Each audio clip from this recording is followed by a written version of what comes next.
name is Mrs. Anderson, and welcome to your very first lesson in veterinary science. Today we're going to talk about animals and their uses in society. So here we go. So humans and animals haven't always had this symbiotic relationship that we have today, where they get something out of the relationship, be it food or shelter, and we get something out of the relationship, whether it's work or affection and companionship, whatever.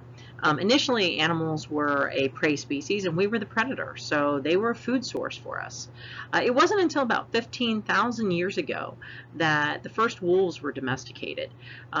Scientists think that happened because wolves were scavenging for food and they would come closer and closer to human settlements, so that eventually the humans started feeding the wolves and the relationship developed from there. It wasn't long after that we ceased our nomadic lifestyle. About 10,000 BC, agriculture first begins.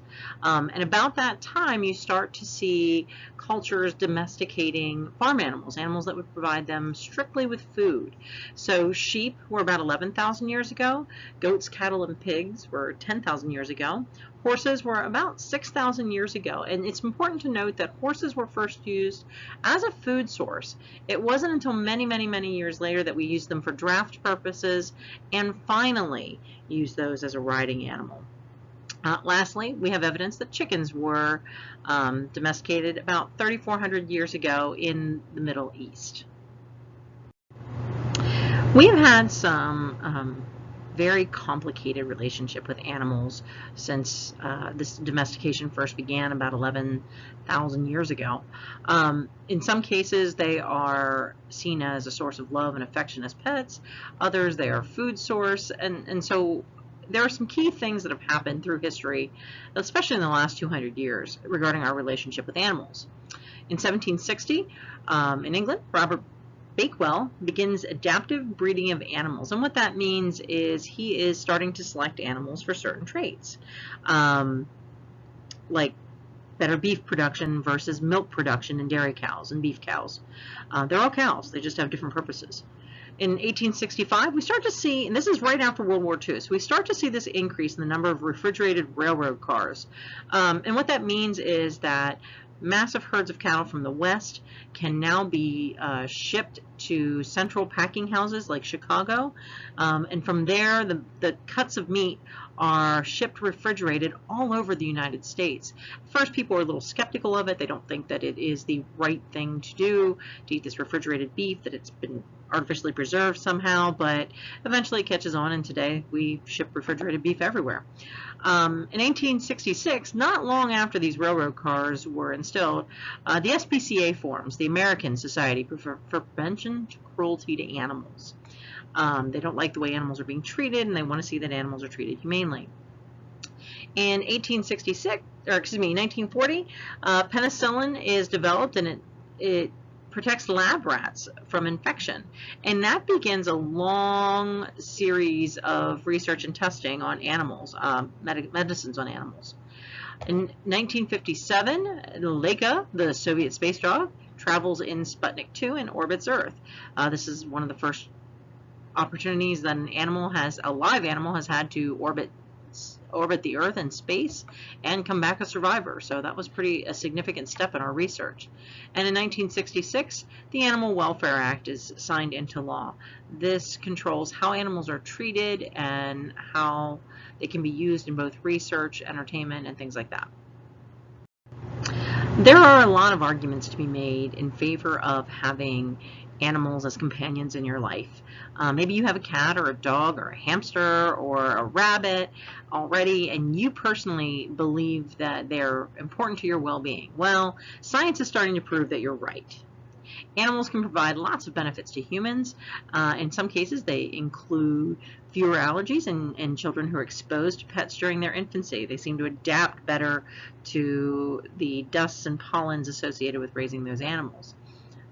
It certainly has an emotional impact on us to have animals. They serve as companions and can help reduce anxiety, depression, loneliness. They improve your cardiovascular health. In fact, people who have dogs are proven to have a healthier heart and lower blood pressure and cholesterol than those who don't. And finally, that reduction in stress ties right back into that reduction in anxiety and depression and loneliness. If you can reduce your stress, odds are that you're going to live longer, as well as the pet.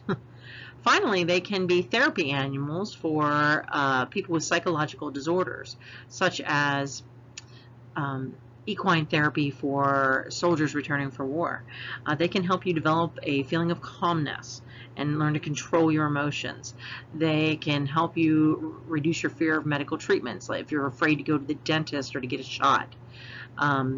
They help you notice your symptoms less if you are sick, especially when you're spending time around that animal. And they can help you interpret a reduced level of pain because you are, in some cases, distracted by the animal. They have sort of a placebo effect.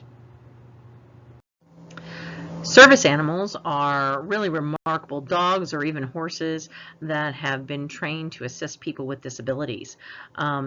They serve in the role of guide dogs, and what they are capable of accomplishing is nothing short of miraculous in some cases. It's important to note that if you are ever around service dogs or service animals, that they are working animals. They're not there to be petted and be played with. They are truly on the job the entire time that they have a harness on. So I would recommend that we learn to respect that and appreciate all that it is they do for impaired individuals. It's important to note that dogs also are serving both in the military and in law enforcement agencies. They are incredibly easy to train. They can detect bombs and weapons and warn soldiers of enemy attack in times of war. For those in law enforcement agencies, they can detect, their nose is much more sensitive than a human, so they can detect illegal materials, drugs, explosives, and very importantly, they can perform search and rescue. So if you can imagine when the towers fell on 9/11, service dogs spent a lot of time looking for survivors, although they weren't able to find many in that particular instance. Finally, they can also help retain suspects by holding the prisoner in place until law enforcement officials can get there.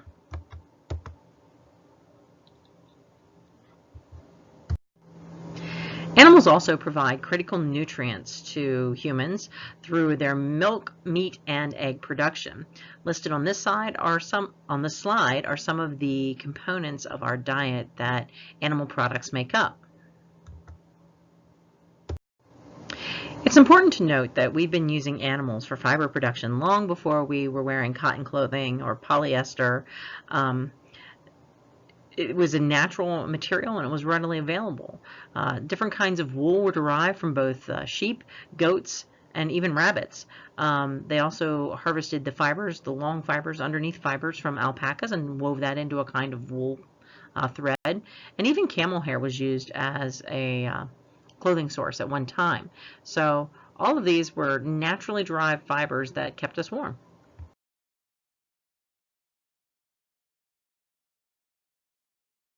Probably one of the most controversial roles that animals play is that of unwilling participant in medical, commercial, and scientific research. Animals like birds and rats and mice are commonly used in those settings. I think no matter what your view on the subject is, it's important to note that whether or not you like the idea of animals being used in research for human medications, you should know that the animals themselves are benefiting from that research as well.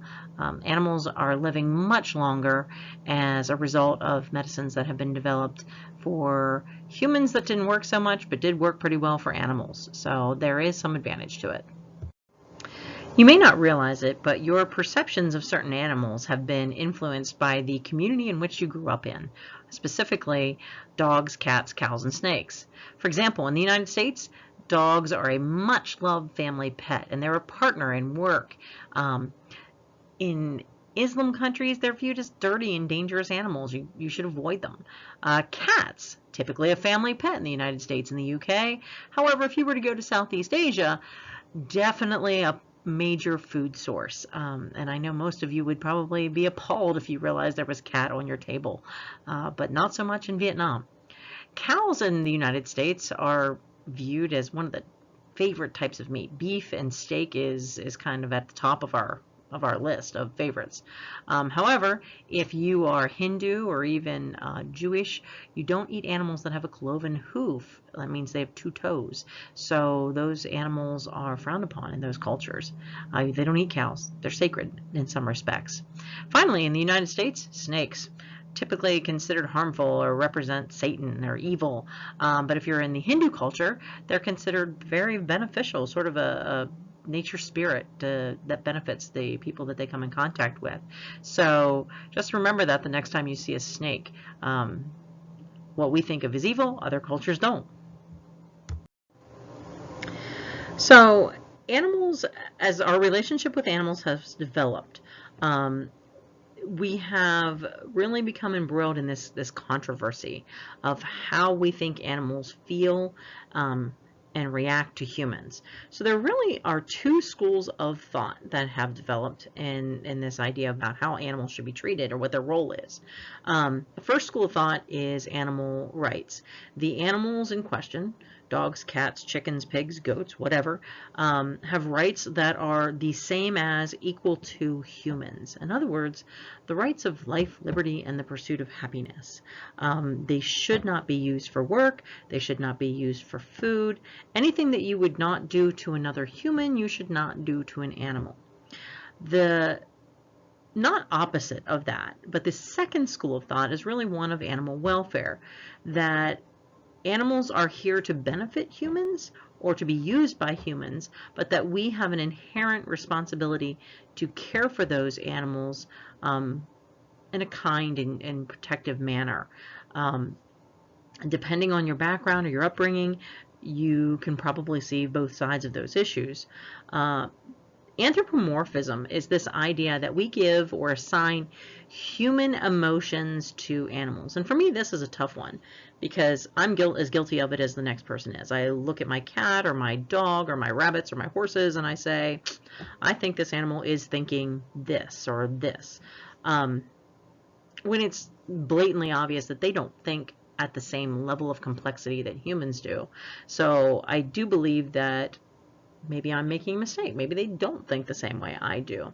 An example here on the screen talks about you arriving home after visiting your friend's house and playing with their dogs, and that your dog would smell their dog on your clothing, and that your dog would run away and sulk. You know, the question really is your dog sulking, or at least sulking the way a human would sulk? Or is that our interpretation of their behavior? Are they running away because it's really a survival instinct or an instinctual thing and less about emotions? So the question really is, do animals feel emotions like humans? We sometimes think they do. And that's where we get into trouble sometimes with the degree that people agree or disagree on what animals actually really feel.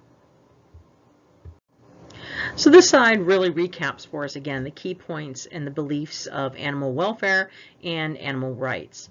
Animal welfare really with that belief that animals can be used by humans but should be cared for humanely, and animal rights meaning that they really shouldn't be used by humans, especially if it negatively impacts the animal by causing either pain or death.